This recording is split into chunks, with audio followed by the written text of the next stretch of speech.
Boa tarde a todos. Eu quero saudar a todos com a paz do Senhor Jesus. Mais uma vez é uma grande honra estar aqui para falar um pouquinho de Jesus, aprendermos com Deus,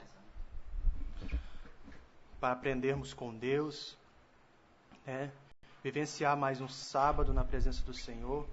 Quero agradecer a presença de todos que estão na escuta, que Deus em Cristo possa recompensar, abençoar a cada um. Antes de entrar na palavra, quero fazer um minutinho de oração. Deus eterno, Deus amado, eis aqui, Senhor, mais uma vez na Tua presença. Senhor, fala conosco através da Tua palavra, que possamos ser abençoados e agraciados por intermédio da Tua palavra. Assim lhe clamamos em nome de Jesus. Amém. Quero deixar nessa tarde uma palavra que o Senhor ministrou no meu coração. Evangelho de Lucas, capítulo de número 10, verso 25 em diante. A parábola do bom samaritano, que diz assim: E eis que certo homem, intérprete da lei, se levantou com o intuito de pôr Jesus à prova, e disse-lhe: Mestre, que farei para herdar a vida eterna? Então Jesus lhe perguntou: Que está escrito na lei, como interpretas? A isto ele respondeu: Amarás o Senhor teu Deus de todo o teu coração, de toda a tua alma, de todas as tuas forças, de todo o teu entendimento. E amarás ao teu próximo como a ti mesmo. Então Jesus lhe disse: Respondeste bem, corretamente. Faze isto e viverás. E ele, porém, querendo justificar-se, perguntou a Jesus: Quem é o meu próximo? Jesus prosseguiu, dizendo: Certo homem descia de Jerusalém para Jericó, e veio a cair em mãos de salteadores, os quais, depois de tudo o que lhe roubarem, lhe causaram muitos ferimentos, retiraram-se, deixando-o semi-morto. Casualmente, descia um sacerdote por aquele mesmo caminho, e vendo-o, passou de largo. Semelhantemente, um levita descia por aquele lugar, e vendo-o, também passou de largo. Certo samaritano, que seguia o seu caminho, passou-lhe perto, e vendo-o, compadeceu-se dele. E chegando-se, pensou-lhe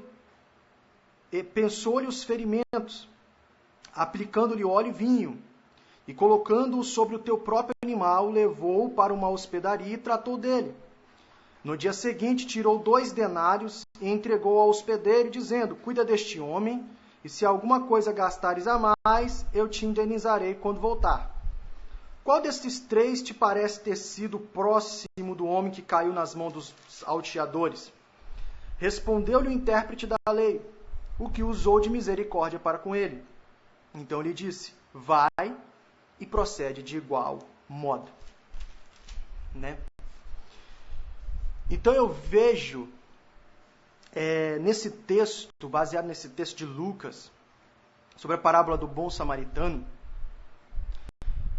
eu quero perguntar para mim e para você: qual é o seu chamado? Qual é o seu chamado e o seu ministério na presença do Senhor? O chamado do Senhor é muito mais do que um ei, psil, vem aqui, Vimos que qualquer convocação, antes de tudo, é um chamado à renúncia, a doar-se, a comprometer-se com a verdade. É amar a Deus sobre todos, acima de tudo, como acabamos de ler aqui, e é amar ao seu próximo como a si mesmo. É entender que o amor é a avenida principal que o Senhor usa para transformar vidas, como está registrado em Romanos 13:10, que diz assim: O amor não pratica o mal contra o próximo. de sorte que o cumprimento da lei é o amor, né? Então vimos, por isso que o intérprete da lei ele disse para Jesus, né? Quando ele disse assim, o que está escrito a lei, como interpretas? Ele já foi para os 2 principais mandamentos da lei. Por quê? Porque ele era intérprete da lei. Então ele conhecia muito bem qual eram os 2 maiores mandamentos. E ele disse para Jesus, né? E a parábola do bom samaritano, ela é um espelho para avaliarmos, né? E quem sabe redescobrirmos o nosso chamado. Por quê?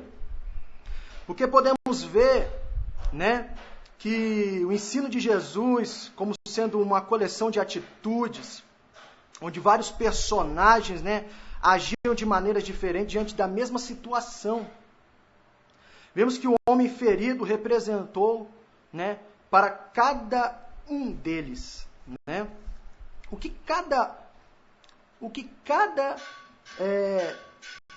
que o homem ferido ele representou para cada um, né, que estavam diante dele, né?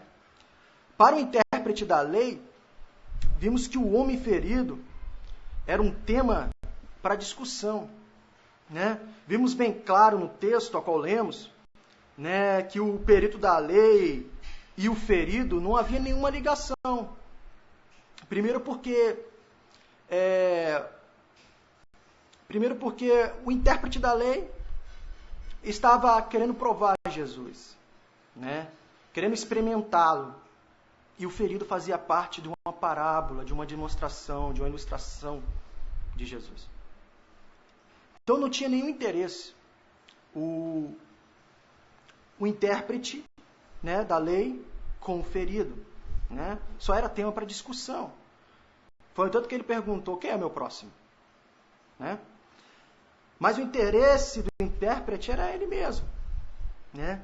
Ele coloca Jesus à prova, quer fazê-lo tropeçar. Quer fazer Jesus tropeçar nas suas próprias palavras ou nos próprios mandamentos, né? Não existe compadecimento, dor, nem sequer esperança, né, de algo em favor do homem caído, né? As suas palavras, elas contradizem as suas ações, né? A sua oratória não condiz com a sua prática, porque ele era intérprete da lei, né? E apesar disso, a sua pergunta é de alguém que realmente está interessado no reino. Mas o que eu faço? Como ele disse, ele perguntou, né? Mestre, o que farei para herdar a vida eterna? Né? O que farei para herdar a vida eterna? Então, essa é uma pergunta de uma pessoa que está interessado no reino. Mas as intenções dele eram outras. Ele conhecia o caminho, porque era intérprete da lei. Sabia o que tinha que fazer, porque ele era intérprete da lei. Né? Mas vemos que entre aquilo que falamos e praticamos, pode haver um grande espaço. Né? E às vezes nos encontramos da mesma forma. Há um grande espaço naquilo que eu falo, naquilo que eu pratico. Porque falar, conhecer, não é praticar. E sabemos e entendemos que nos interessamos por todos os ensinamentos dados por Deus através da sua palavra. Né? Buscamos, interessamos por todo o conhecimento, todo o ensinamento, né? Através de quê? De congressos, seminários, treinamentos, pregações. Né? Temos conhecimento, mas o que adianta a gente ter tanta informação e a ausência da prática predomina? E Jesus incentiva ele. Jesus disse, das nossas palavras, muito bem, você sabe, você conhece. Faz isso e você vai viver. Né? Esse é o ponto-chave. Esse é o ponto-chave, né, que Jesus diz ao intérprete da lei. Você conhece e você sabe. Então, faz isso. Não basta ter conhecimento. Não basta ter a informação. Não basta conhecer a palavra. Precisamos praticá-la. Colocar em prática para nós viver. Para nós vivermos. Para termos a vida eterna. Põe em prática aquilo que você conhece. Toda a informação que você tem sobre Deus, coloque em prática. Era isso que Jesus estava dizendo ao intérprete da lei. Faça, coloca, em prática e viverá.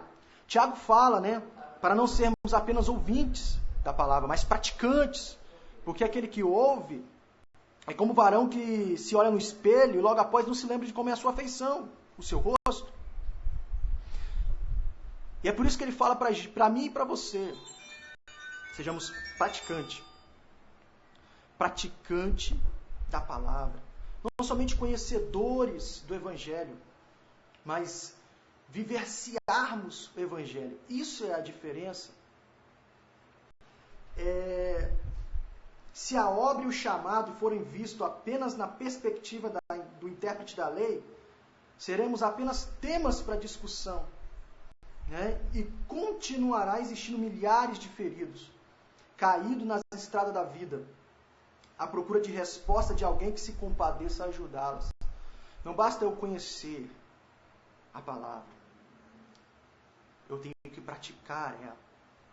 Jesus disse, fazei isso e vivei. Fazer isso, praticai, para que possamos ter vida, e vida com Ele, vida eterna. Não apenas sermos base para discussões, conhecer a palavra para discuti-la, mas conhecê-la para praticá-la, para evidenciar o amor a Deus e ao próximo, que são as bases do Evangelho, é a base da lei de Deus, é a base de todos os mandamentos, como nós lemos em Romanos, que aquele que ama o seu próximo não faz mal a ele, porque o cumprimento da lei é o amor. E para os salteadores, o homem ferido era alguém para ser usado e explorado. Os ladrões o exploraram, deixando-o quase morto. Pensemos um pouco sobre a perspectiva dos ladrões. Eles refletiram no valor do roubo, e não no valor da vida. Priorizaram as posses e os bens. A existência ficou em segundo plano. Valores invertidos, valores referentes à vida. Os valores foram invertidos. Para eles, o homem oferecia algo que lhe acrescentaria. Suas intenções eram extrair algo, adquirir alguma coisa de tal forma que o deixaram semi-morto. Da mesma forma, nosso chamado, nosso ministério,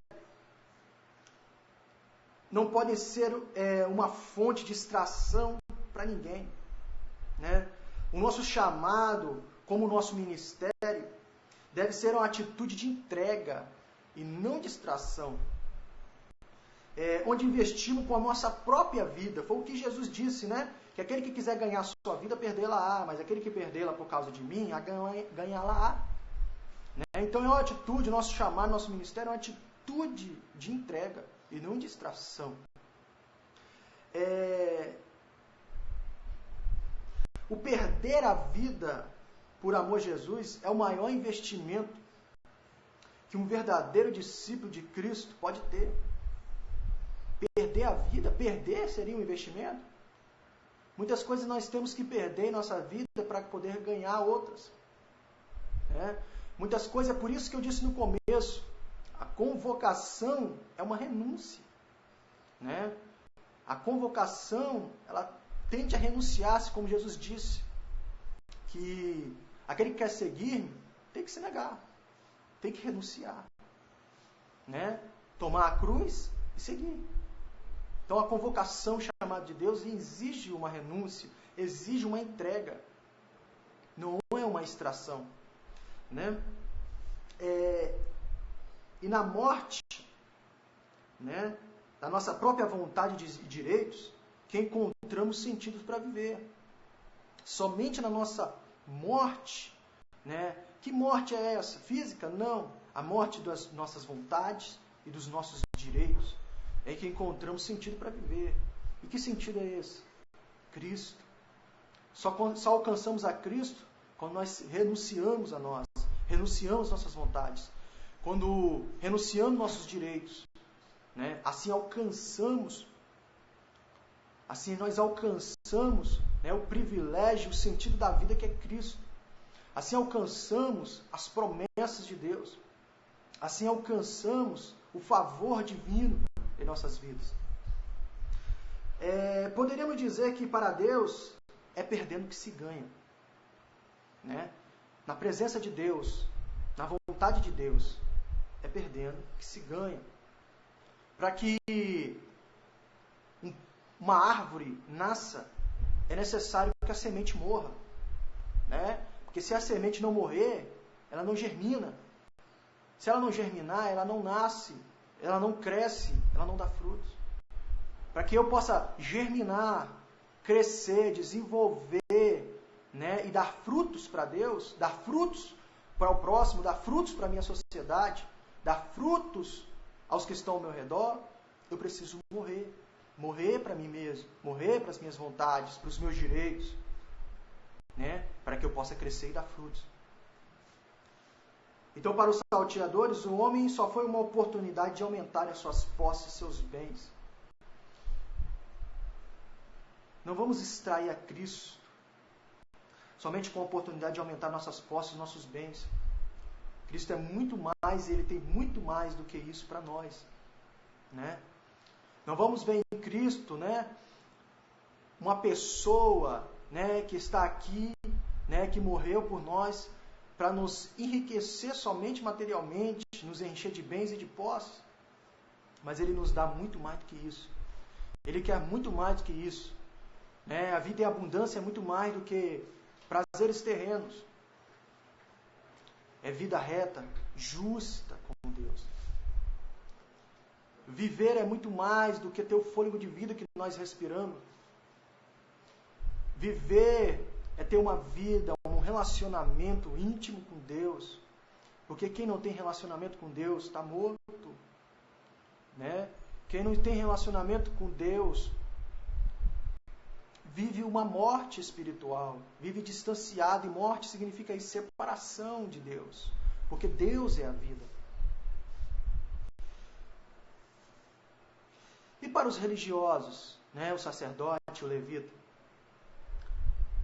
para os religiosos era um problema, o homem ferido era apenas um problema a ser evitado. Né?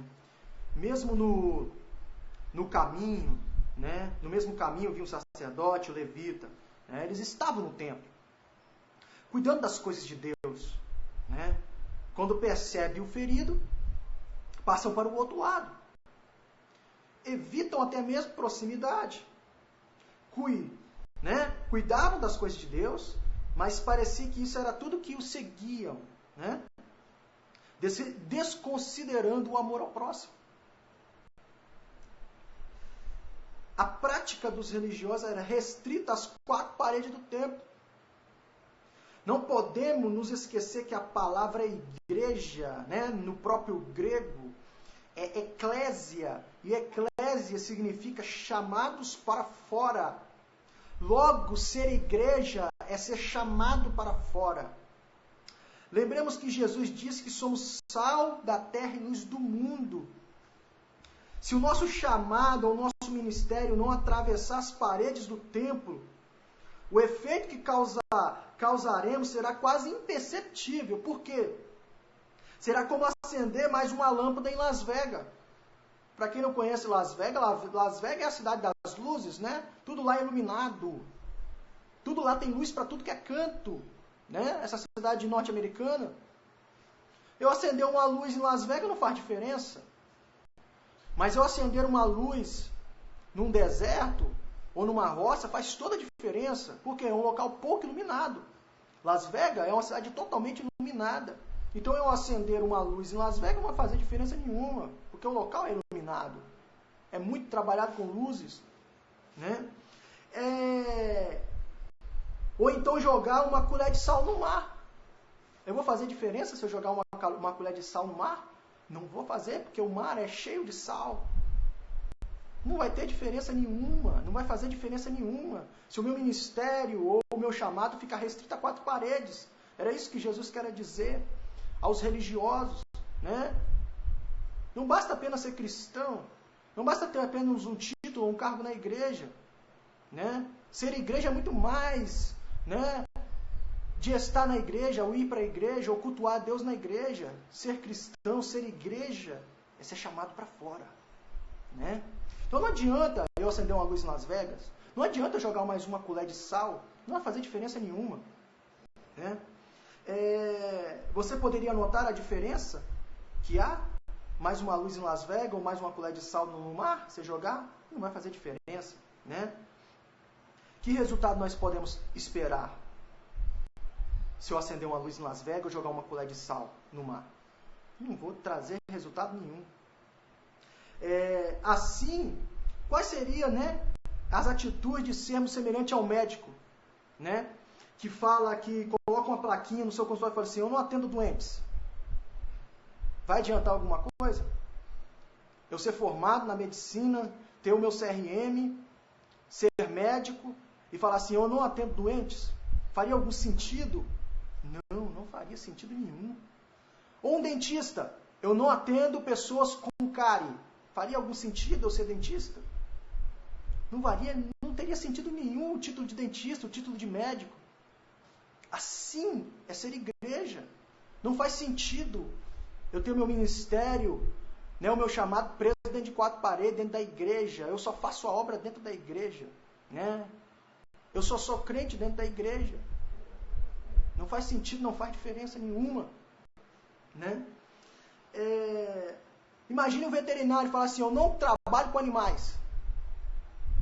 Difícil, né? Ser um veterinário e não trabalhar com animais? Seria incoerente, seria incoerência minha, né? Eu possuir ou carregar qualquer desses títulos, né? Porque o veterinário é formado para trabalhar com animais, o dentista para cuidar com todos os tipos de problema bucal, o médico com problema de doente.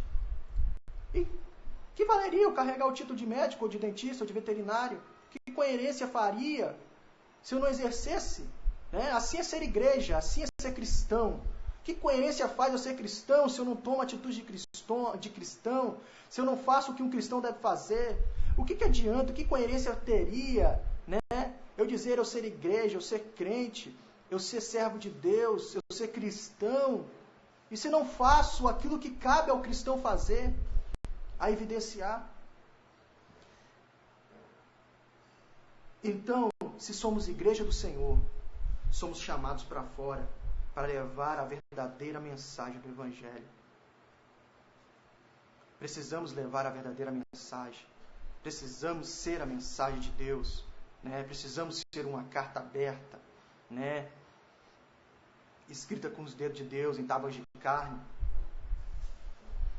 E por último, eu quero falar do bom samaritano. A diferença do bom samaritano, que ele viu no ferido, né, uma oportunidade de aumentar o seu amor, a sua fé e a sua devoção, né? Investiu tempo, dinheiro, seus próprios bens e ainda comprometeu-se em cuidar dele. Para ele, para o bom samaritano, né, o homem ferido era um ser humano digno de cuidado e de amor, né? Versos 33 a 36, a qual lemos. Vemos que o samaritano, né, tinha práticas religiosas muito diferentes dos intérpretes da lei, né, e do sacerdote e do levita. Vimos o seu comprometimento, né, o seu modelo a ser seguido, pois ele revelou o maior do mandamento deixado pelo Eterno de Israel, né, que é o seu amor e o comprometimento ao próximo. Vimos que Paulo ele resume toda a lei em uma só palavra, né? Amarás o seu próximo como a ti mesmo. Né? O amor e o comprometimento são características daquele que encarna o seu chamado. Né? Jesus nos deixou a ordem de ir. Então, o que nós podemos esperar, nós não podemos esperar que os feridos venham a nós, mas nós temos que ir até eles. Por isso que Jesus disse, ide e pregai o Evangelho. É ir e não ficar, não esperar. Né? Procedendo de conformidade com a atitude do bom samaritano. Né? O ministério não é um degrau que se sobe. Né? O ministério não é um degrau que se sobe, não é um chamado a ser líder, mas o ministério é um degrau que se desce, é um chamado a servir. Né? Jesus disse, aquele que quer ser grande, aquele que quer ser mestre, que sirva a todos. Então, ministério não é degrau que se sobe, é degrau que se desce. O chamado não é para liderar, é para servir.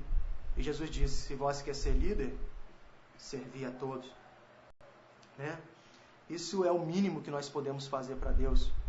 Servir ao nosso próximo, ao nosso semelhante, servir à nossa sociedade, servir aos todos que estão ao nosso redor, evidenciando o amor a Deus, evidenciando a presença de Deus em nossas vidas, que nós somos diferentes, como disse Malaquias, né? Eis a diferença do que serve e o que não serve, o que faz a vontade de Deus e o que não faz a vontade de Deus. Nós vamos ver, nós vamos enxergar com os olhos a diferença do que serve e do que não serve. Né?